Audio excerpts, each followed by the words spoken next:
For over 2 decades, she would become the most powerful woman in all of China, without ever wearing a crown. Long before the scrolls called him Emperor Chenghua, he was just a frightened child in a cold palace, forgotten by his father, and raised by someone history tried to erase. His name was Zhu Jianxin, and the only warm hand he ever knew in that hollow marble world belonged to a maid named Wan Zhen'er. It began in winter. The Forbidden City was a place of silence, except when it screamed. In the aftermath of the Tumu crisis, when the Ming Emperor Zhu Qixin had been captured by Mongols, chaos erupted not just in the northern borders, but within the very center of the empire. Power, always a slippery thing in the imperial court, became a weapon traded and stolen in shadowed corridors. When Zhu Qixin returned from captivity, he was no longer an emperor. His younger brother, eyes too large for his face, Zhu Jianxin, son of the disgraced emperor, barely understood what had happened to his family. What he did understand was that he had been taken from his mother, that he lived in a cold, echoing room with guards who never smiled and tutors who taught but never spoke, that the only person who spoke to him gently was a maid. Her name was Wan Zhen'er. She had come to the palace as a child herself, sold by a poor family from the countryside. She had no father to mourn her, no mother to protect her, and no family name to anchor her in the storm of palace life. She survived by learning to disappear, until she met a boy who was disappearing faster than she ever had. In the lonely days that followed his father's disgrace, Zhu Jianxin clung to Wan. She fed him when the kitchens forgot. She held him when the nightmares came. She called him Little Son in private, a secret name she invented just for him, because he reminded her of warmth in a place where warmth had died. No one paid attention. Why would they? She was just a maid. He was just a discarded prince. But then came the coup of the Gate Duomenjibian. Zhu Qixin returned to the throne through a dramatic and violent power shift, retaking his title as Emperor Ingzong. The court trembled. Families were purged. Heads rolled. And somewhere in the aftermath, the forgotten child Zhu Jianxin was reinstated as crown prince. That should have been a triumph. It wasn't. Even as crown prince, Zhu Jianxin remained isolated. His education was strict, his movements restricted, his emotions punished.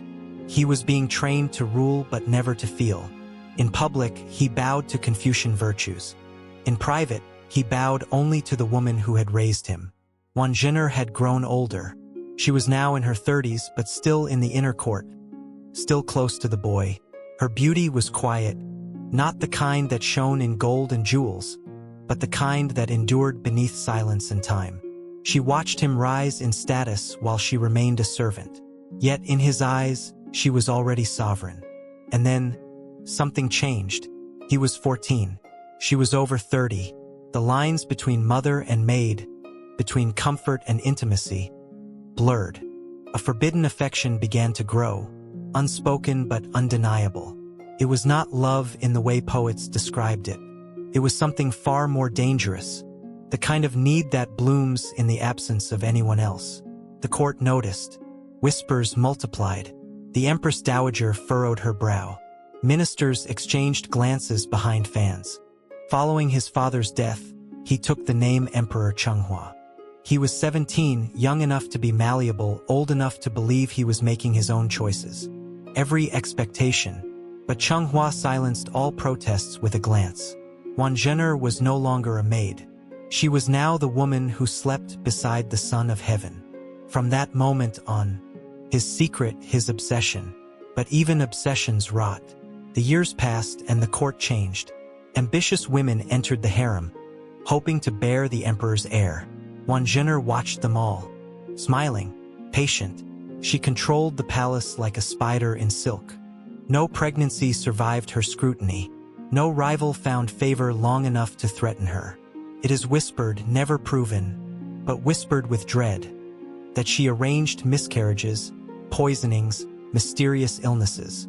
The emperor never knew, or if he did, he looked away, because the truth was, he didn't want another woman. He wanted the only one who had ever loved him when he was unloved. Outside the inner court, the empire stabilized. Wan encouraged the emperor to focus on culture, porcelain, literature, the arts. They collected rare books together. They held poetry contests. They restored temples. On the surface, it was a golden age. But beneath the surface, there was no heir. The ministers panicked. The dynasty needed a successor. But Wan would not allow it. She was not just defending her place in the emperor's heart. She was defending her survival. In a court ruled by men, Wan Zhen'er had risen through silence and shadows. And she knew that if a child took root in another woman's womb, she would be nothing again. The emperor grew older, and with age came doubt. In the quiet of his private study, he would stare at scrolls, not reading. He would hold antique brushes and never paint. Wan would enter, smiling softly, calling him little son. And he would smile back. The boy still lived inside him. But in the darkest part of his heart, he wondered, was he still a ruler? Or just a boy who never learned to let go? In time, the palace walls would shake with secrets. The silence Wan had built would begin to crack. A child would be born. A truth would be hidden. A woman lies awake, listening to the emperor breathe. She holds power not by title nor by blood. She holds it because she is the only one he trusts. And that is the most dangerous kind of power of all. There are flames that warm a room and flames that burn it down. The fire between Wan Zhen'er and Emperor Changhua had begun as a candle in the corner of a forgotten room, a flicker of comfort in a cold world. But now, it had become a blaze consuming the marble corridors of the Forbidden City. When Zhu Jianxin took the throne as Emperor Changhua, he was only 17. The crown fit awkwardly on his head, a symbol of adulthood worn by a boy still clinging to the only hand that had ever held him. He was the emperor in name, but in his soul, he was still the frightened orphan prince, still her little son. Wan Zhen'er, now in her mid-30s, ascended beside him not as a wife, not as an empress, but as something far more complicated. A woman with no title strong enough to define her power. Officially, she was a concubine. In reality, she was sovereign of his heart, guardian of his soul, and keeper of his past. She entered his private quarters not with fanfare, but with familiarity, the kind that makes emperors confess their secrets, not command their armies. He wanted her by his side. He needed her in his bed. And so he gave her the title noble consort, raised her above every woman in the inner court, silencing ministers with edicts and threats. When the Confucian scholars protested, citing age, class, and propriety, he dismissed them like gnats in summer. She was there when none of you were, he once muttered to his reflection. She is the only one who saw me before I became this. But empires are not ruled by affection. They are ruled by bloodlines. And the bloodline of the Ming Dynasty was dangerously thin. In the early years of Qinghua's reign, Wan Zhen'er's position seemed unshakable. No one dared to challenge her, not openly. She controlled the palace staff with a glance, commanded the eunuchs with veiled gestures, and kept the emperor's knights occupied. But time is the enemy of even the most carefully curated kingdoms, and the empire demanded an heir. The Grand Secretariat grew restless. Elders in the court sent petitions. The Son of Heaven must ensure succession. They wrote again and again. The message was clear. The empire needed a future, and Wan Zhen'er was not it. She knew this, and she was ready. Behind silk curtains and brocade smiles, she waged a war that no history book dared record. New concubines were brought into the harem, chosen for their beauty, youth, and potential for motherhood. Wan Zhen'er welcomed them with kindness, gifting them jewelry, assigning them gentle tasks, inviting them to private tea ceremonies. And one by one, they vanished. Some fell ill mysteriously. Others were reassigned to distant palaces. A few were never seen again. The emperor, when told of these departures, merely sighed. He didn't ask questions. He didn't want to know. He had grown addicted to the silence Wan Zhen'er wrapped around him. The silence of not being judged. One bold minister even suggested the emperor take a secondary wife, one chosen by the Empress Dowager herself. A woman of pure blood, from a noble family, young enough to bear sons. When Wan Zhen'er heard of this plan, she didn't scream. She didn't cry. She simply smiled. A week later, that same minister was found unconscious in his home. His tongue mysteriously blackened. He survived, barely, but he never spoke in court again. By now, even the most naive realized, Wan Zhen'er was not merely a consort. She was a queen in all but name, and she had built her throne out of secrets. In public, she remained poised, her face a portrait of composed grace. In private, she was relentless. She orchestrated every detail of palace life, from the embroidery patterns on the emperor's robes to the scent of incense burned at court ceremonies. Nothing escaped her reach. She reshaped the Forbidden City into a temple of control. But control is a fragile thing. Late one autumn, a girl named Ji, barely 16, entered the harem. She was quiet, unassuming, and utterly unthreatening. Chosen for her gentle voice and demure manners, Ji was placed in the lowest ranks of the concubines. Wan Zhen'er barely noticed her, until the girl's belly began to swell. The news spread like wildfire. The emperor had finally sired a child. Wan Zhen'er's world cracked. No one knows exactly what happened next. Some say Ji was given poison in a cup of lotus tea. Others say she was found hanging by her sash, her lips blue, her pulse still faint. What is known is this: Ji died, but her child did not. A loyal eunuch, one of the few who had once served Wan Zhen'er before her rise, took the child and disappeared into the labyrinth of servant quarters. Who believed his child had died with Ji. Wan Zhen'er breathed again. She returned to Changhua with tears in her eyes, speaking of the girl's sudden illness, of the tragedy that had taken yet another chance at an heir. She mourned with him, comforted him, told him the gods were testing their faith, and he believed her, because he wanted to, but something had shifted. Changhua began to visit the temples more frequently.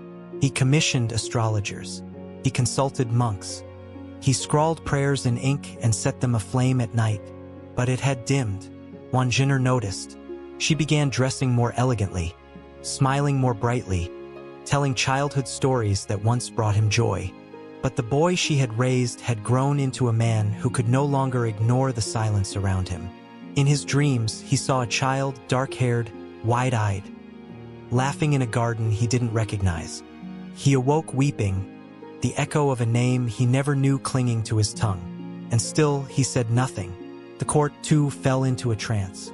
Ministers no longer petitioned for an heir. The Grand Secretariat avoided the topic. No one wanted to be next on Wan Zhen'er's list.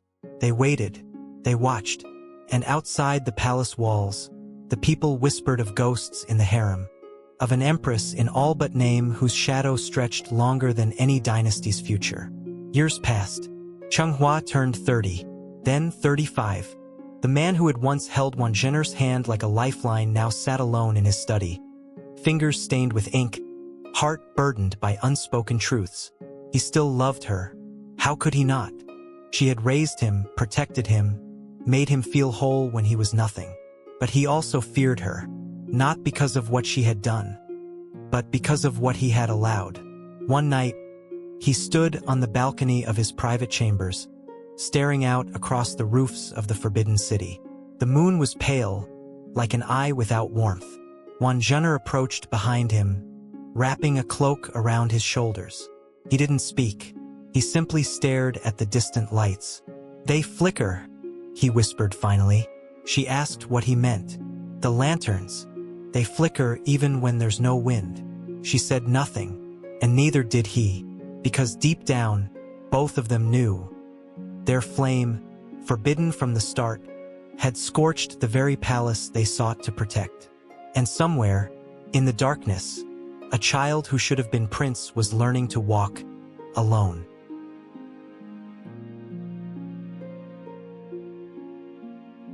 A crown is not always forged from gold. Sometimes, it's sewn from silk, stitched by silent hands in the shadows. And sometimes that crown draws blood. Wan Zhen'er had built her empire not with armies or armies of sons, but with the quiet mastery of survival. She ruled from behind lacquered screens and silk veils, her voice soft but final. In a palace where words could kill and silence could save, she chose silence. But her silence spoke louder than any minister's decree. The year Zhu Jianxin turned 36. The Forbidden City had become more of a theater than a palace. Rituals flowed like clockwork, ceremonies glistened with precision, and behind every elegant gesture was the unseen machinery of fear. Fear of falling out of favor, fear of being seen, fear of her, Wan Zhen'er. She was no longer merely the emperor's favorite. She was the whisper that shaped imperial decisions, the unspoken rule behind every court appointment, the presence in every corridor, felt even when unseen. And yet, for all her power, she wore no crown. She bore no children. She held no formal title higher than noble consort. What she held was control, but power, once seized, must be protected. The younger concubines, the new girls from noble families, were not as naive as those who came before. They were sent not merely to please the emperor, but to stake a claim for their clans. They arrived dressed in expectation and ambition, with eyes that glittered not with love, but with calculation. Wan Zhen'er saw them for what they were, threats. She responded the only way she knew how, by tightening her grip. One by one, the new favorites were disarmed not by confrontation but by design. Their maids were replaced. Their food was changed. Their schedules shifted so they never encountered the emperor privately.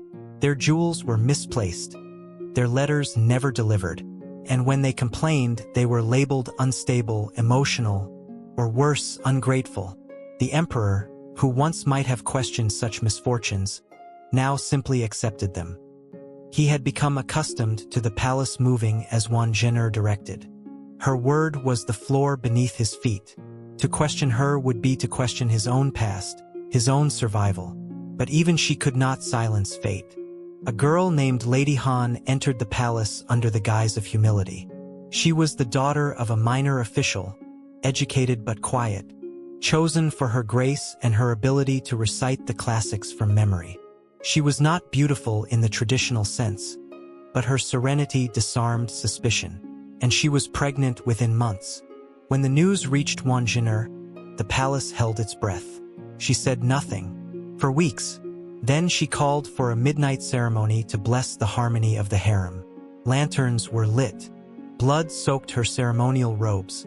The physician said it was miscarriage brought on by emotional strain. No one dared say otherwise.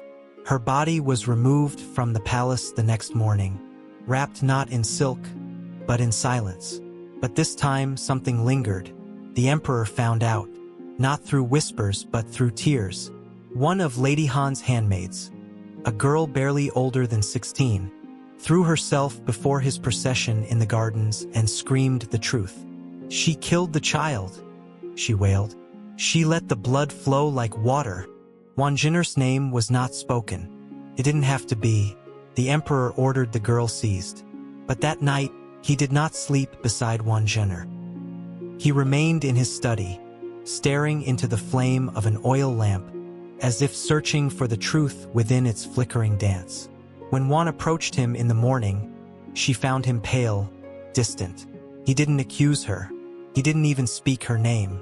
He simply said, "There will be no more ceremonies." It was not a command. It was a plea. She obeyed. For the next year, the palace grew still. No new concubines were chosen. The emperor retreated into his obsession with porcelain, commissioning rare glazes and shapes from Jingdezhen. He wandered the imperial gardens alone, trailing his fingers across pine bark as if it might tell him something he had forgotten. The court continued to function, but it was a kingdom on autopilot, drifting. And beneath that drift, a woman who drank the lifeblood of younger rivals to remain youthful. They spoke of eunuchs whose loyalty belonged not to the Son of Heaven, but to the lady behind the silk screen. They spoke of an emperor who ruled nothing, whose strings were pulled by the one who had raised him. These whispers reached the ears of generals, then the ears of provincial governors, then, finally, the Grand Secretariat. A plan began to form. It was subtle, patient. They would not confront Wan Zhen'er directly. They would surround her, isolate her. A messenger sent to the western provinces vanished en route. A magistrate who questioned the palace budget fell ill with a sudden fever.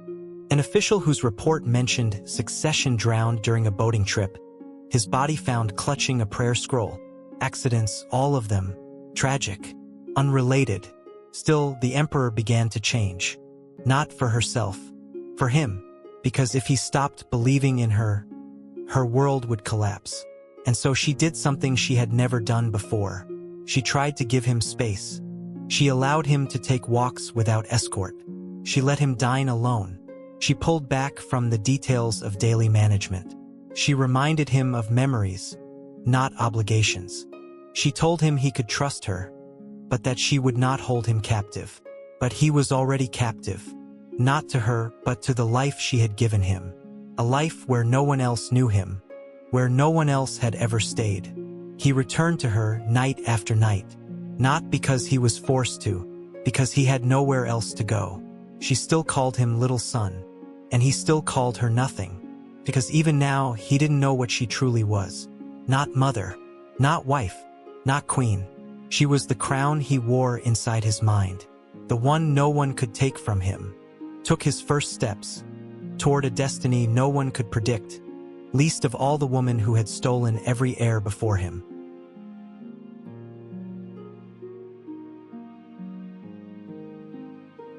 There is no greater fear in an empire than a silent cradle. The Ming Dynasty, like all dynasties before it, lived and died by the continuation of blood. A crown could not rest upon memory. It had to pass from hand to hand, from father to son, through the thin red thread of lineage. And yet, at least in the eyes of the court, ministers had long petitioned, suggested, begged. More consorts, younger women, royal matches from noble clans. And though the emperor nodded, agreed, even signed some of the decrees, nothing ever changed. Because nothing could change while Wan Zhen'er still breathed. She was now in her 40s, well beyond the years of childbearing. Because she was not just the emperor's consort. She was the ghost who haunted every empty womb. No child survived her gaze. Not openly, of course. No one dared accuse her. But the palace had grown used to strange patterns. Concubines who fell ill the week after gaining favor. Unexplained fevers. Sleepwalking into ponds. Broken stairs that weren't broken the day before. Midwives who disappeared. Physicians who lied. And always, the silence from the emperor. The man who once longed to be a father now feared what fatherhood might cost him. Because he knew. Deep down, though he never said it, he knew what Wan Zhen'er had done. And he could not bear to stop her. Because if he did, he would have to face what he had become. The Empress Dowager wept in private, praying for heaven's mercy. But even heaven, it seemed, had gone quiet, until a whisper returned. Zhu Yuqing, the boy who had been born in secret, raised in the forgotten quarters of the palace, was now 8 years old. He knew little of who he was, only that he had been warned never to speak of his mother, never to ask about the man whose portrait hung in the far hall, never to step beyond the wall of the outer courtyard. But children are not born to obey silence. One afternoon, while the palace was distracted by a ceremonial banquet, the boy wandered. He passed the laundry courtyards, the kitchens, the barracks of the eunuchs. Something about the tilt of his head, the solemn nod when he realized he had trespassed. "Who is your father?" the emperor asked. The boy said nothing. "Who raised you?" Still nothing. But in that silence, something broke inside the emperor. A memory, a sound, a name lost in a dream. He turned and walked away, heart hammering. That night, he watched. He waited. He began to visit the boy under the guise of education, gifting him scrolls, testing his calligraphy, watching his understanding of policy. The boy was intelligent, observant, gentle, everything a prince should be. And yet, the emperor hesitated. To acknowledge the boy publicly would be to shatter the world he had built with Wan. It would be to rip open the seams of a silence that had defined his reign. It would be to admit in front of all of China that he had been a fool. Wan Zhen'er, of course, noticed the change. he grew colder. He sat beside her in rituals but did not speak afterward. He asked questions about budgets, troop positions, the weather in the north, topics they had never discussed. He laughed less. He read more. He began sleeping alone. She feared the worst. She returned to her oldest weapon, devotion. She reminded him of their youth, of the years she had spent tending to his every illness. But he softened. He touched her hand again. He shared tea in the morning. He let her speak. He listened, but she could feel it, the presence behind his eyes, the ghost in his thoughts. The boy. She did not act immediately. Wan Zhen'er was patient. She watched. She mapped the new rhythms of the emperor's days. She noted the hours unaccounted for. She marked the days when new books appeared in his study, books about succession, legacy, the responsibilities of kingship. Then, one night, she sent a maid. The maid never returned. The next morning, the emperor ordered his chambers cleared. All servants rotated. No exceptions. Wan Zhen'er understood. He knew. She spent the day in her private residence. Alone. No music. No incense. No movement. Just her and the silence. She remembered a time years ago when she had stood in the same room, watching the emperor play with paper cranes, asking her if she believed in luck. She had said no. Who had shaped an emperor? Who had rewritten the order of the world from the inner chambers of a palace built for men? And she knew this was the beginning of the end. The boy would rise. The emperor would choose him. And when he did, there would be no place left for her in this world. But still, she would not leave quietly, because Wan Zhen'er had one final lesson to teach the empire. Even a woman without a crown can burn an entire dynasty to keep her throne. History does not record the heartbeat of a child hiding behind a curtain. It does not measure the silence between a scream and the arrival of footsteps. It does not know the name of the breath held too long in fear. But it should, because in one of the quietest corners of the Forbidden City, a boy once lived who should not have. Zhu Yuqing was born of secrecy and shadow. His mother, Lady Ji, died the night she gave him life. Whether by illness or design, no one dared say. His birth was not announced, his name not recorded. The emperor believed the child lost. And the woman who had orchestrated it, Wan Zhen'er, was content with that belief. But fate, as always, had other plans.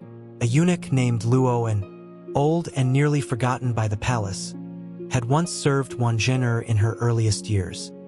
He remembered the girl who had hidden scraps of food beneath her robe for other starving servants.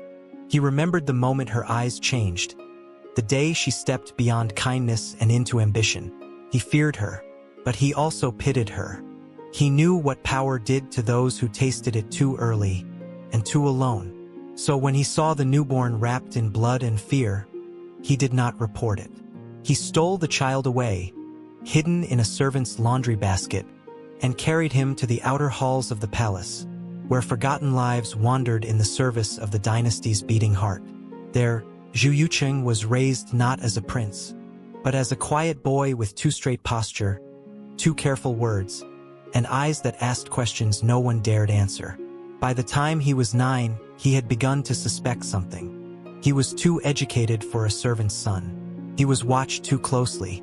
He was visited, occasionally, by men who bowed just a little too deeply. And then came the day when he met the emperor. Their meeting was not planned, or if it was, neither of them knew it. The boy had wandered into the gardens again, pulled by something nameless. The emperor was reading alone. When their eyes met, something passed between them. Familiarity, fear, a shared emptiness. Changhua said little. He asked a few questions. He received no answers, but he left changed. And now, everything was changing. The emperor began arranging quiet lessons for the boy. Tutors appeared with scrolls in hand. Advisors arrived with gentle corrections and sharper observations. A wardrobe of finer clothes. A room with northern light. Still no title, no proclamation. But the air around the boy thickened with expectation. Wan Zhen'er could feel it. She had carved it with blood and silence. She would not let it be taken by a child who reminded the emperor of things she had tried to erase.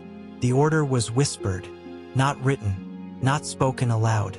Just a glance to the right eunuch, a coded phrase from a poem only a few remembered. The wheels turned, but so did others. Luo and had watched the boy grow. He had hidden him, fed him, taught him how to fold scrolls, how to ask questions without speaking. He had waited for the moment when the emperor would see.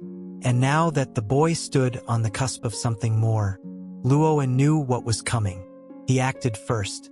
That night, under the cover of a rare thunderstorm, Luo smuggled the boy out of his room. Not beyond the palace, they could never escape the walls, but into the one place Wan Zhen'er would never look, her past. The abandoned silk-dyeing house behind the Hall of Benevolent Serenity. Once, long ago, she had worked there as a maid. Now, its looms were broken, its vats dry. The dust lay thick, and the shadows deep. It was there that Zhu Yuqing slept, wrapped not in royal blankets but in the scent of ink and forgotten dye. And it was there that Wan Zhen'er's men searched for him, and failed. The emperor, meanwhile, moved between fury and grief. He had sensed something wrong. The boy had not appeared for his lesson. The eunuch who delivered the scrolls had vanished. A report of broken lanterns, a shadow on the wall, a scream muffled before it echoed. Chenghua did not sleep. For the first time in years, he did not call for Wan Zhen'er. Instead, he went to the Hall of Ancestral Light. He lit incense. He prayed not to the gods, but to the memory of his own boyhood. The child he had once been, hidden, abandoned, raised in fear. He remembered, and he understood. He sent guards, loyal ones, quiet ones. He issued no decree. He told no one where to look. But by dawn, Zhu Yuqing stood once more in the palace garden. Alive, Wan Zhen'er, watching from a high balcony, saw the boy from a distance. His face, his posture, the way he held the emperor's gaze. She did not flinch, but she knew. The game was no longer in her hands. She returned to her chambers and began writing. A scroll, a will, a history, perhaps. No one ever found out. When they searched the room years later, the ink was faded, the pages blank. But something was ending, and in the weeks that followed, Zhu Yuqing was named Crown Prince. No celebration, no fanfare, just a decree slipped into the court records, a nod at morning assembly, a seal pressed with trembling hands. Wan Zhen'er was not mentioned. She no longer appeared in public. Her meals were taken in silence. Her maids reduced to 2. She walked the halls only at night, a figure in silk moving like memory through the corridors she once ruled. The boy had survived. The woman who tried to kill him was still there, waiting, watching, and history held its breath. There comes a moment in every empire when power stops shouting and begins to whisper. And when it does, those who once ruled with thunder must learn to hear their own silence. In the waning years of Emperor Qinghua's reign, the Forbidden City grew quieter.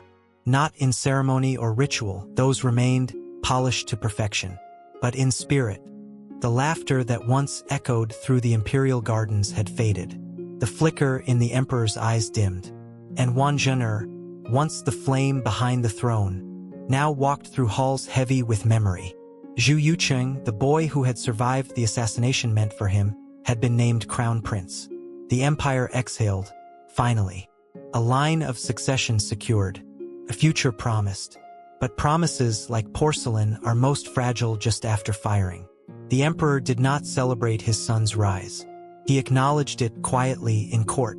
Then he returned to his study and ordered another shipment of inkstones from the south. He had turned inward. He painted.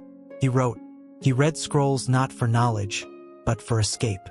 Volumes of poetry, tales of emperors past, philosophies once memorized now studied as if they held new meaning. On his desk, brushes multiplied. Ink dried in thin rivers across unfinished pages. A poem might begin with one thought and end with another, half-sentences trailing into smudges. The ghost of words never spoken aloud. Servants noticed his retreat but said nothing. They had learned long ago, It was better when the emperor stayed busy with his scrolls. It meant fewer sudden orders, fewer outbursts, fewer deaths. Wan Zhen'er noticed too. She stood at a distance now, not by command but by understanding. She knew her time had passed, yet she remained, not as a queen, not even as a consort, but as a monument to everything he had once needed and now feared. She did not try to reclaim him. Instead, she returned to her own rituals. She lit incense. She walked the garden paths in the early hours before sunrise.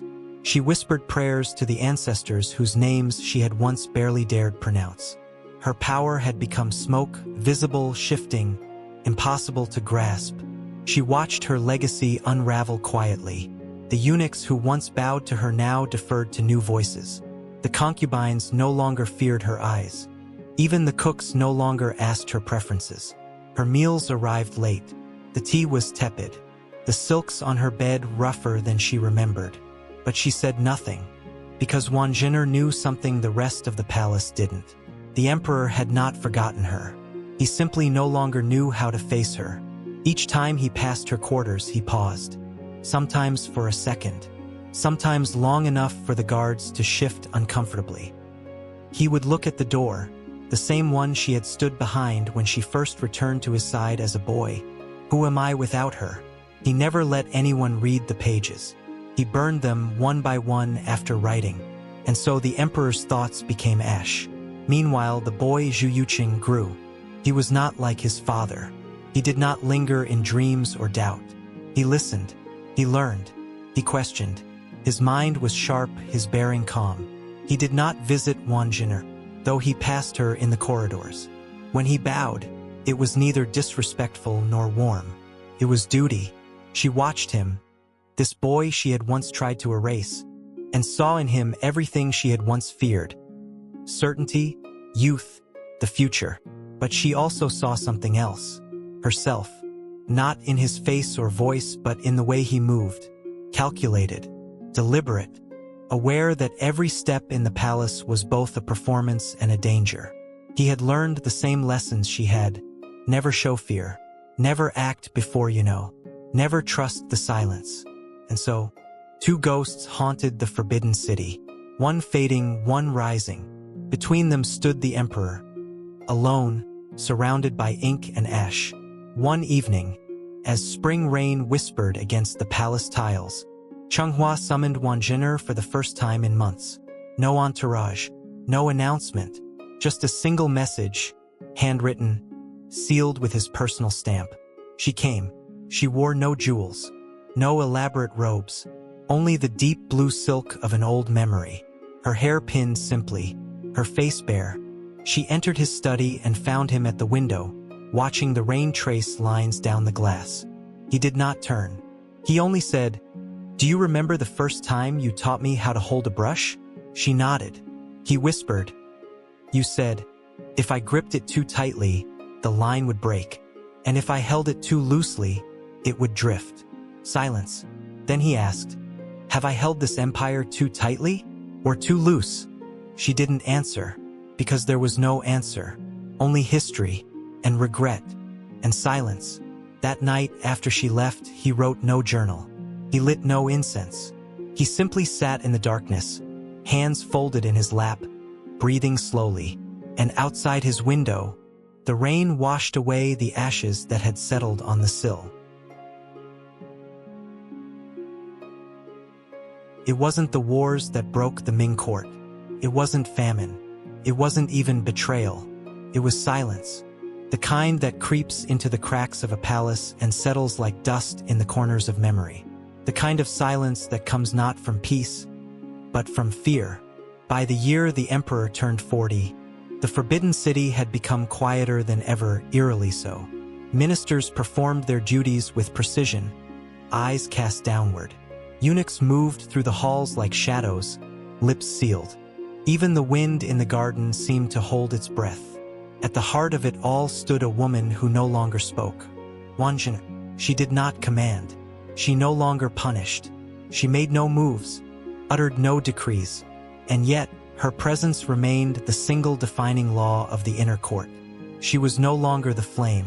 She was the smoke. the scent that clung to walls and robes long after the fire had died. The young concubines, once terrified of her wrath, now treated her like a relic, with reverence but also with distance, like one might treat a sacred scroll, never touched, rarely read, always feared. But they underestimated her, because power is not always loud. Sometimes it's the absence of noise that controls the room, the absence of protest, the absence of opposition. Wan Zhen'er had learned long ago, when you silence enough voices, your own becomes eternal. So she let the silence grow. Even as the emperor drifted further into isolation, she made no attempt to pull him back. She knew his soul was tired.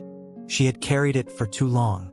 Now she simply walked beside him in the quiet, when he allowed it. The court had adjusted. They had accepted the unspoken truth. This was a dynasty frozen in glass. Beautiful, delicate, untouchable, and deeply, dangerously fragile. Outside the palace walls, China continued to breathe, but not deeply. Reports from the provinces were vague, filtered, polite. Banditry in the south, unrest among tax collectors, peasant murmurs in the far west, but nothing that required imperial concern. Why disturb the silence? Generals stopped sending urgent messages. They learned that urgency was unwelcome. Governors stopped asking for audiences. They had learned that questions echoed too loudly. Everyone knew Wan Zhen'er still watched, and they believed she still decided who rose and who disappeared. In the inner chambers, a new generation of eunuchs had risen. They owed their positions not to the emperor, not to the ministries, but to a loyalty inherited, passed down like a ghost story. Serve the lady in blue, and you will never die alone. The lady in blue, that's what they called her now. They didn't say her name, because to say her name was to remember too much, and memory had become dangerous.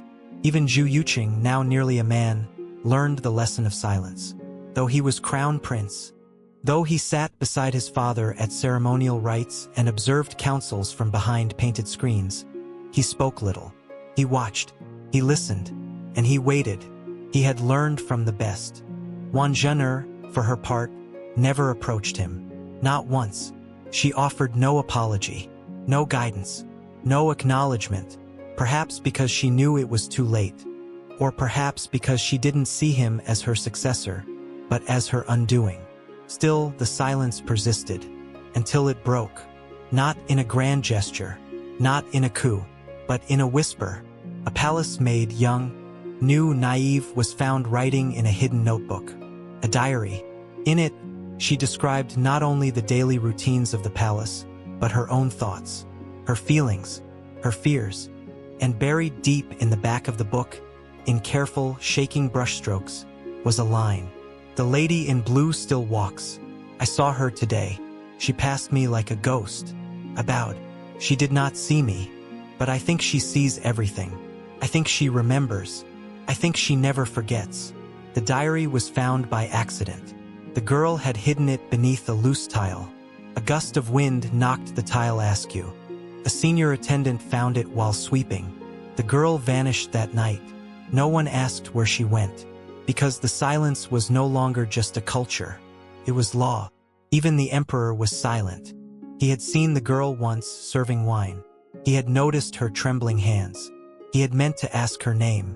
Now he sat in his chamber, holding a brush above a scroll. He did not write. He could not write, because he had become the very thing he had once feared. A prisoner of his own palace, of his own silence. And Wan Zhen'er? She sat by the reflecting pool, alone, watching the koi swim in slow, lazy spirals. She remembered a time when she had stood over this very pool, holding a child's hand. He had pointed at the fish, asked why they circled and circled without ever leaving. She had smiled then, whispered, "Because the water remembers." Now there were no children, only the water, and silence. But even silence, if held too long, begins to crack. And deep within the layers of stillness, something stirred. Not rebellion, not yet, but consequence, because history does not stay buried forever. And soon, the lady in blue would learn. Even the most obedient dynasty can only hold its breath for so long. The Forbidden City was built to last 10,000 years. Its stone walls and golden roofs, its jade floors and blood-soaked chambers. Every inch was crafted to endure. But no dynasty, no matter how gilded, can escape the weight of ghosts. They were everywhere now. They moved behind curtains. They whispered down corridors. They lived in the space between footsteps, in the half-breath between decree and doubt.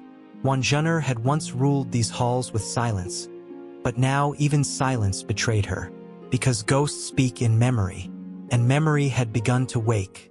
It started with a scroll. No one knew how it surfaced. A palace archivist found it tucked behind a false panel in the Hall of Literary Brilliance, a place Wan Zhen'er rarely allowed anyone to linger. The scroll was old, ink faded, edges frayed, but the characters were unmistakable. A name, a date, a birth, a child. The scroll bore the seal of a physician long dead. It was a record, one that should have been destroyed, one that proved what many had whispered, feared, or suspected but never dared confirm. Zhu Yuqing had been born to Lady Ji, and someone had tried to erase both. The archivist who found it vanished within 2 days.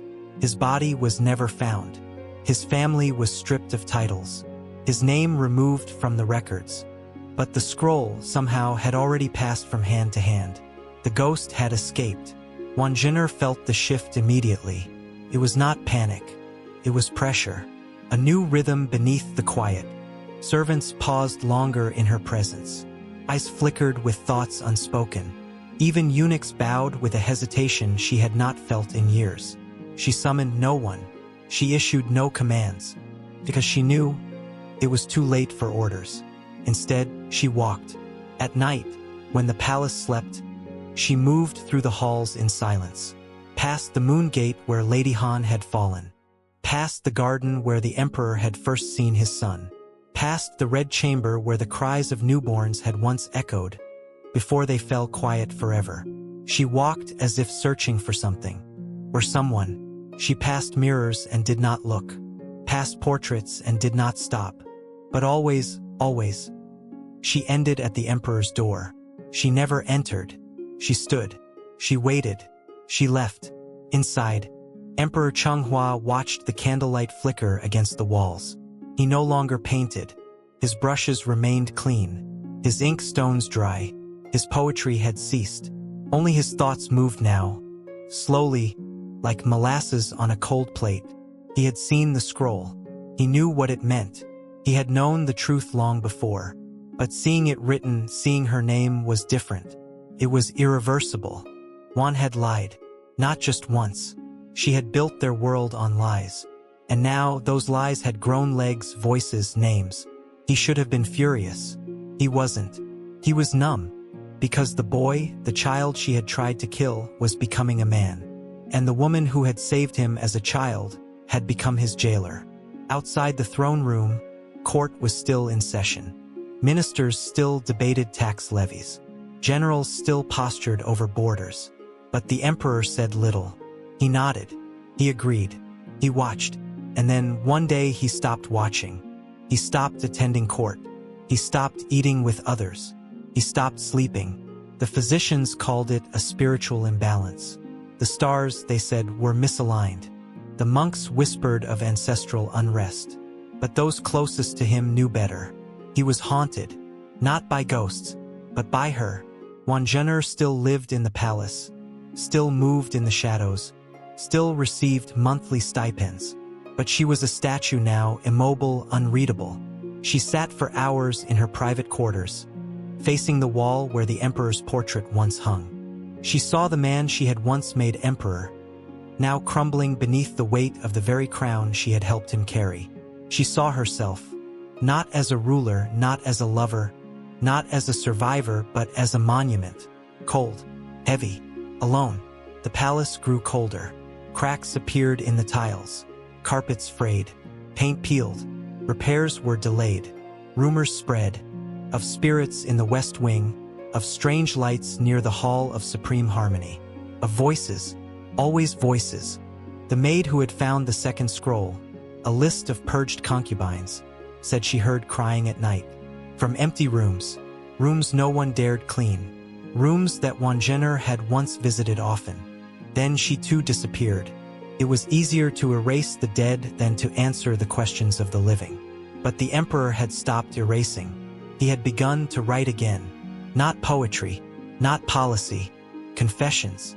He scrawled them on loose paper, burned most before dawn, kept only a few in a locked chest no one else touched.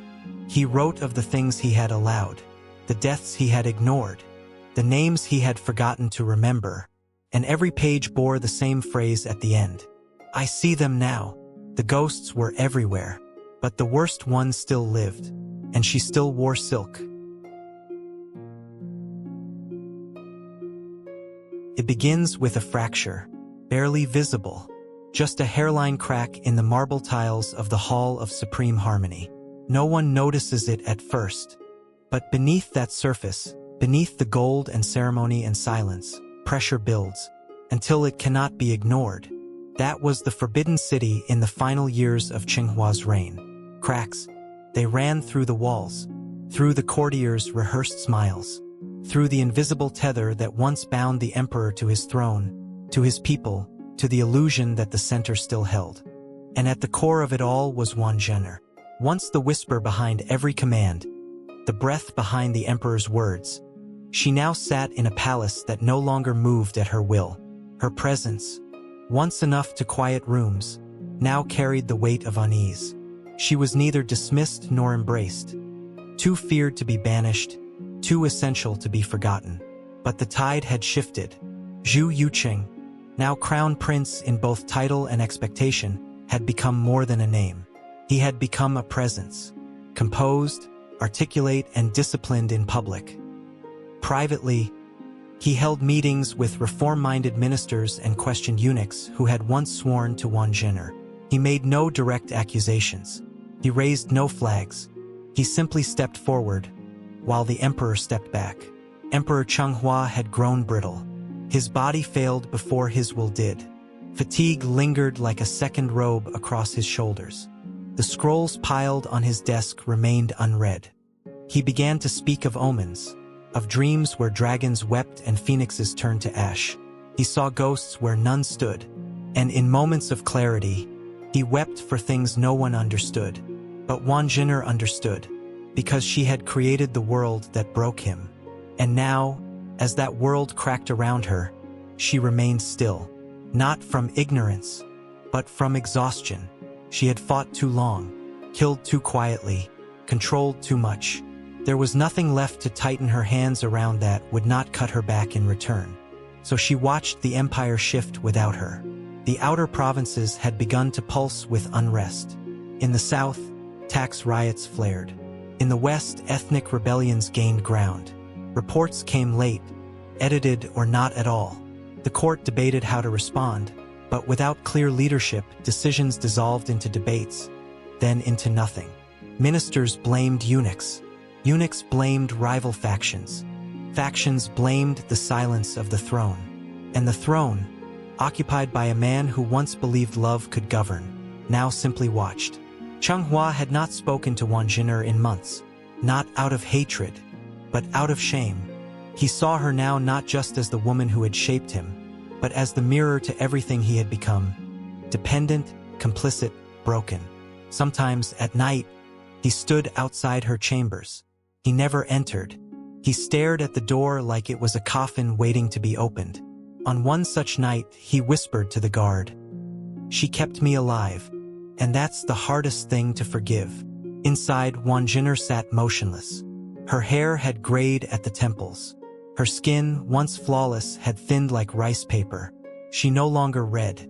She no longer ate more than was required. She no longer planned. The game was over. All that remained was the reckoning. But reckoning comes in waves. First, the whisper. A servant found poisoned tea in the crown prince's antechamber. Then, the silence. No arrests were made. No names spoken. No punishments given. Then, the fracture. A trusted eunuch, one who had served Wan Zhen'er since she was a maid, confessed to the attempt.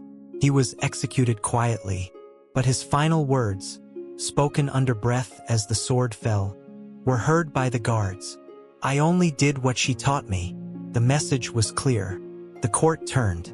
The ministers, emboldened by Zhu Youqing's poise and the emperor's retreat, began drafting new edicts.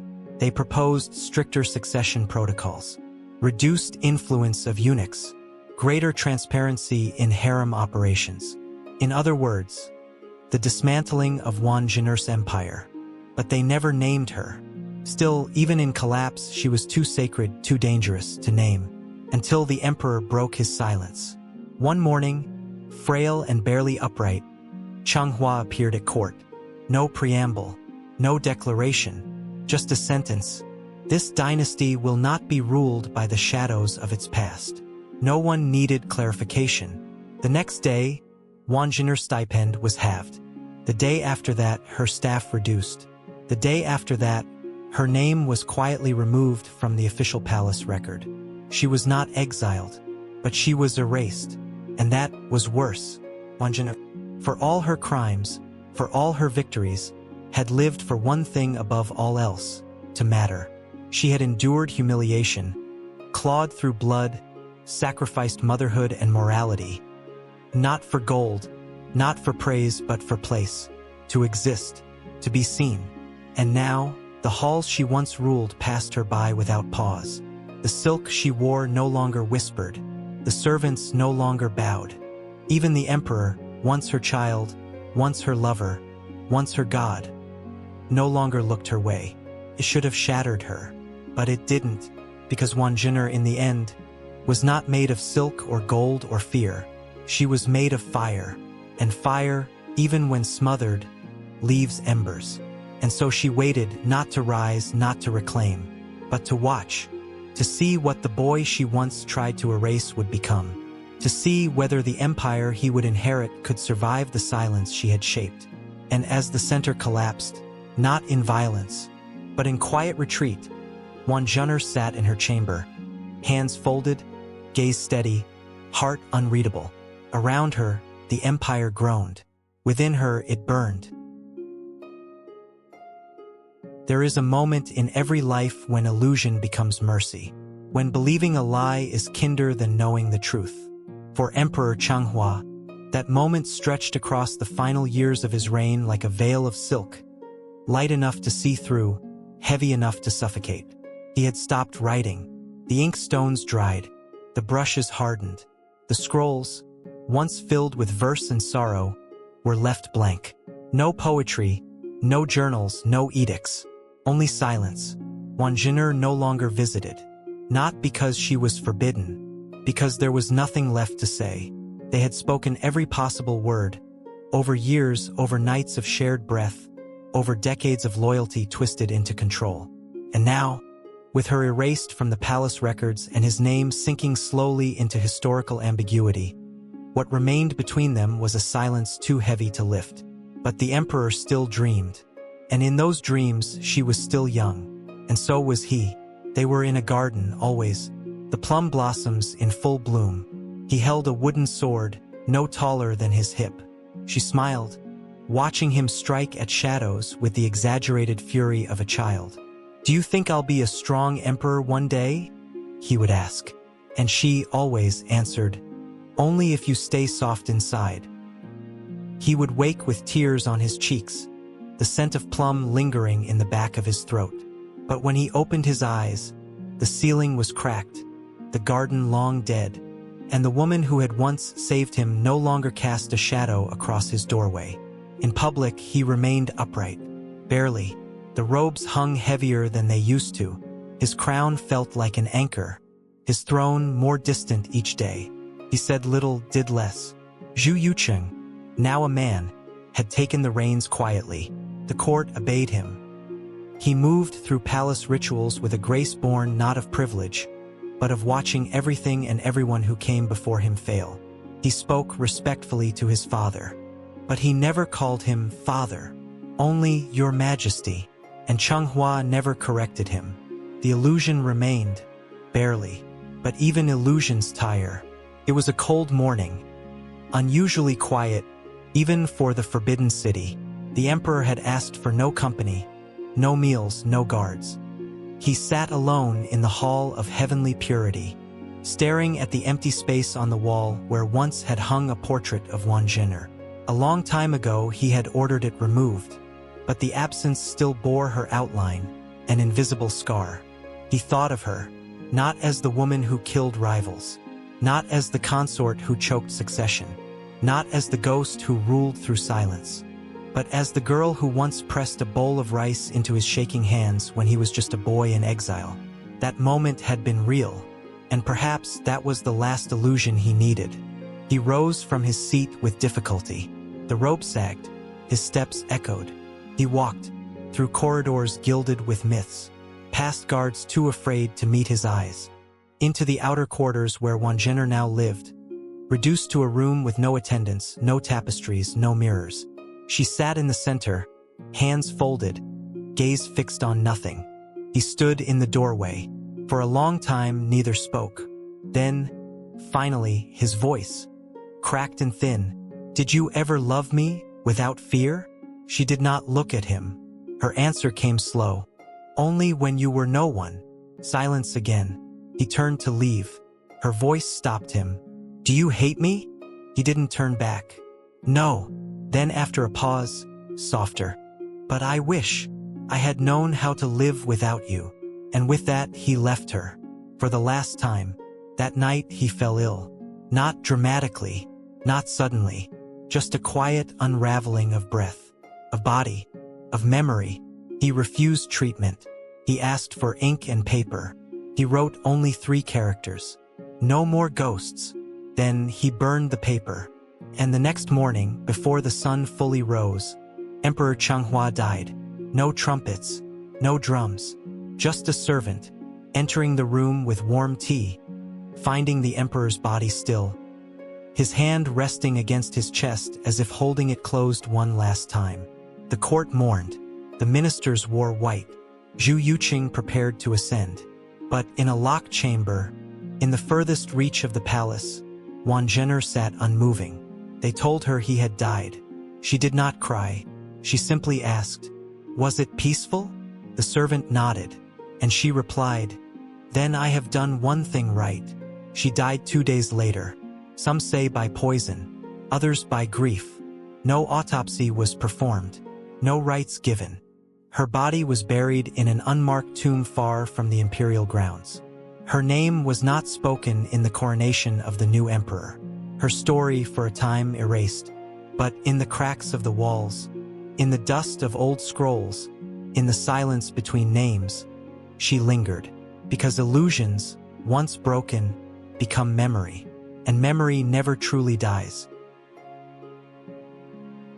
He was born in secret, raised in silence, marked for death before he drew his first breath. And now, Zhu Yuqing stood beneath the gilded ceiling of the Hall of Supreme Harmony, cloaked in the dragon-stitched robes of emperors past, the jade seal heavy in his hand, as the drums of succession thundered around him. He did not smile, because this was not a coronation. It was an exorcism. The old emperor, his father, had died 2 weeks earlier. The city had barely wept. Courtiers wore mourning silks. Temple bells rang in ritual.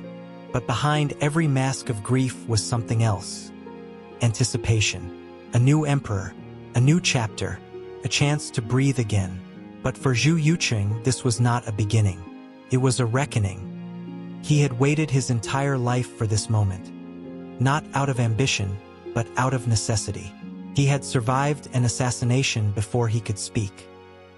He had watched his mother vanish in silence, buried without even a name on her grave. He had grown up in the shadow of the woman who had ordered his death, who had ruled the empire with softness sharpened into a blade. Wan Zhen'er. She had died shortly after his father. The reports were vague. Poison, they said, or grief, or perhaps simply inevitability. No tombstone, no rites, no mention in the annals of succession. Discreet, thorough, final. Over the following weeks, archives were opened, letters unsealed, testimonies reviewed. It was all unofficial. There would be no public declarations. But behind palace walls, the truth unspooled like thread from a ruptured spool. The list of Wan Zhen'er's victims stretched across 2 decades. Concubines disappeared, eunuchs reassigned, then vanished, midwives silenced. One physician drowned in a reflecting pool. Another died of lung fever after delivering news of a healthy male child. And always the common thread, protection of power, not for the emperor, for herself, and for the boy she had nearly destroyed. Zhu Yuqing read every name. He did not cry, but his hands trembled once. At the name Ji, his mother, gone before he could remember her, erased before she could be known. He asked for no vengeance, but he asked for one thing, a record. In a special volume, bound in white silk, a single page was added to the imperial archives. Ji, consort of Emperor Chenghua, mother of Emperor Xiaozong, perished unjustly under palace manipulation. Name restored by imperial decree. And beneath that smaller script, Wan Zhen'er, noble consort, advisor, regent in all but name. Her acts remain sealed. Her shadow ends here. He closed the book himself, then turned to the 2 eunuchs beside him. Let her name never be spoken again. Let her face be lost. Let her power die with the man who could not live without her. And with that, Wan Zhen'er vanished. Truly, no statue, no shrine, no painting. The palace tapestries were replaced. The embroidered cushions burned. The rooms she once ruled repurposed, erased, but not forgotten, because in Zhu Yuqing's heart, she remained. Not as a villain, not as a mother, not even as a monster, but as the cost, the price of silence. The empire moved forward, slowly, with caution. The new emperor opened borders, sent envoys, restored temples, reformed the eunuch bureaucracy. He spoke rarely, ruled firmly, trusted few. But every spring, he walked alone into the private garden once kept by Wan Zhen'er. The koi pond was still there, though fewer fish remained. He stood beneath the plum tree.